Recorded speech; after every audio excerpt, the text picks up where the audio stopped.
Well, good morning all. I am Dan, aka the Middle-Aged Triathlete. You join me on day 2 of what turned out to be an amazing bikepacking trip. I didn't really film anything yesterday. Just to be honest, I was a bit time pressed and I wanted to enjoy the ride, which we certainly did. Rode from home, which is over in Welwyn, all the way over to Farringdon in Oxfordshire. Beautiful ride, sort of took me through the Cotswolds, that's where I am today, sorry, through the Chilterns. And it was a really good night actually in the travel lodge there. I was pleased to have a bed rather than be camping. And it was really clean, only 40 quid for the night. And the dinner last night, and especially the all-you-can-eat breakfast this morning, that went down a treat. But I've been on the road about an hour, about 15 miles in. I'm just taking it easy today, enjoying the weather. I'm not really worried too much about pace. I've got all day. But I'm I'm about a mile from a very, very famous village. So I'll catch up with you once I'm there, and I'll show you around. Well, welcome to Byberry. And it's one of those amazing places where if you got someone to imagine the most beautiful British village they could, this would be it. It was so busy. So I didn't stay too long. I just enjoyed the views, sort of this hotel and bridge, which is a place where my friend Steve got married a few years back. And I enjoyed the sounds of that stream as well on a hot summer's day. Well, there we go.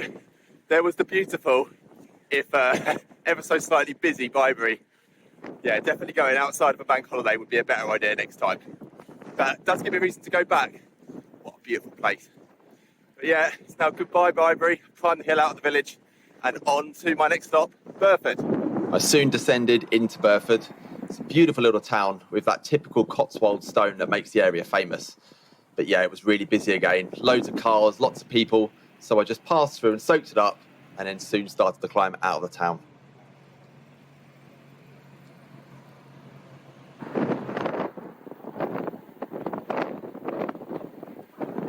Well, I must say, I forgot how exhilarating that descent is. I'll explain. I've ridden this road before, but it's been a few years. I'm sort of riding the 7-mile road between the A road that goes between Burford and Shipping Norton, Jeremy Clarkson's home, I think. And this runs down into Charlbury.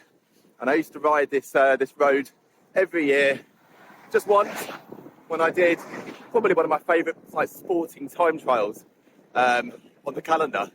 A few years ago, I just dedicated myself to cycling time trials, and this was run by Middle-Aged-CC, and I think it was also Oxonian CC as well. It doesn't seem to be on the calendar anymore, which is a real shame. It does 2 laps of an 18-mile course. Quite tough, some real punishing climbs along the way as well, but it kind of gives you a bit of everything, and I used to love it. So good to be doing it again. Not quite as quick as on the full throttle on the dedicated time trial bike, but a bit more confident with much thicker tyres this time.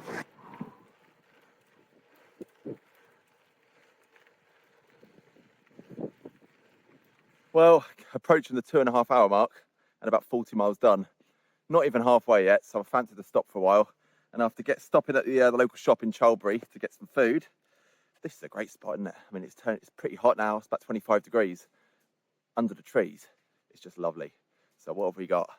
We've got an onion bhaji sandwich. I didn't have much left. I'd preferred some meat, but that'll have to do. And an iced latte as well. That'll go down very well. Plus the Snickers bar. My second Snickers of the day, that'll be for later on in the ride. Oh, if I munch on this, just enjoy sort of taking the weight off my feet for a bit and just not doing very, very little.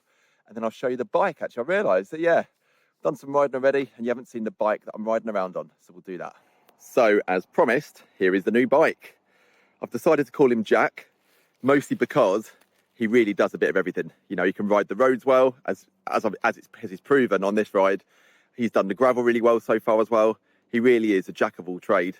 And, I mean, that old saying, jack of all trade, master of none, I don't even think that's true with this bike. It really is brilliant. My mate Tom has been on at me for quite a while to get a gravel bike. I've already said to him, I know exactly what he means. This bike, an absolute game changer.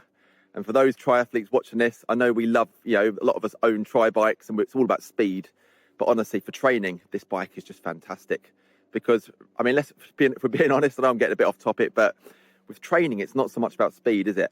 That's only important in the races. It's more about riding to power and I suppose getting the time in on the bike as well. And this comfort-wise, is just absolutely brilliant. I'll do a separate video to go into it in more detail, but you can kind of see just very, very quickly, it's a 1x setup at the front, which is brilliant. It's got sort of mounts at the front and obviously at the rear where I fit the rack. So it's great for touring and, you know, just doing anything like that, riding to work, commuting. Just a great, great bike. And yeah, it's the Ribble All Grit, which is their most, well, time of making this video, August 2025.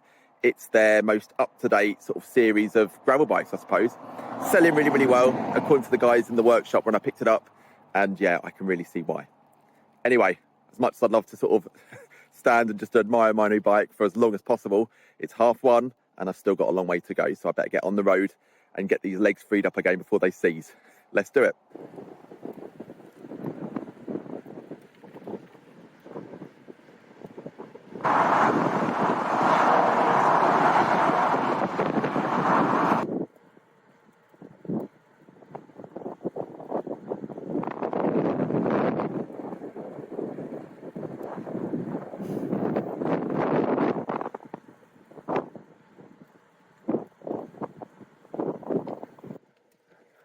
Oh, I'm smiling, but the legs are not feeling so sprightly anymore.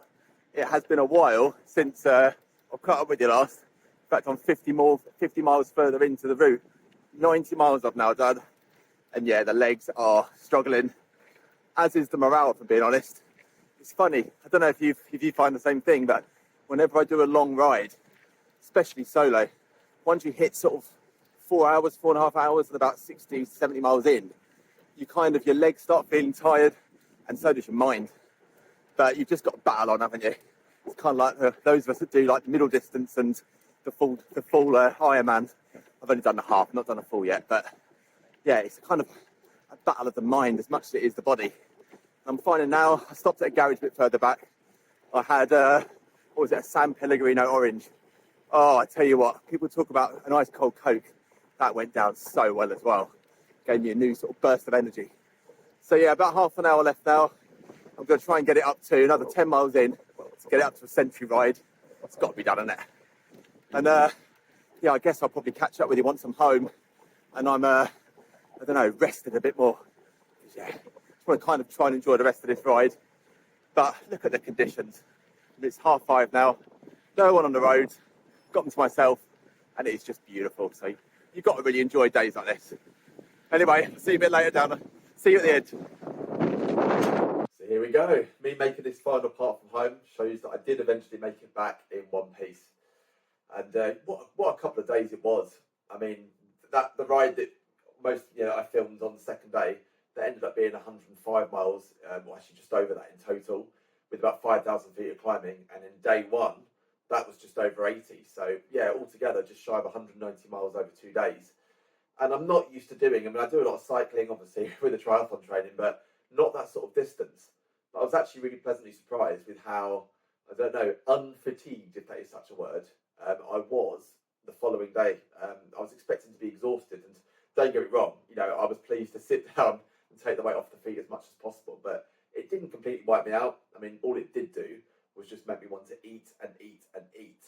But I suppose, Garmin said that I burned about the best part of about 3,500 calories on that long ride. So the Snickers bars and everything else that I demolished, easily justified, and it was much needed. But really, really enjoyed the trip, and it's definitely something with that gravel bike now that it's making me plan the next one already. Just a great thing to do, and easy to do as well with the weekend. You don't need a week, you don't need to go bikepacking for days on end. Just a couple of days like I did. It's just amazing what you can see and do in that time. Pack the bike up on a Friday, and if you've got available time, head off on the Saturday, ride somewhere new, stay overnight somewhere, and then just ride back the next day. And then you can say you've actually really enjoyed your weekend, made the most of it, and done something different. So yeah, I hope you enjoyed the video as much as I enjoyed making it. And I look forward to seeing you on the next one, which will hopefully not be too far into the future. But thanks for watching, and all the best for your training that you're getting on with yourself.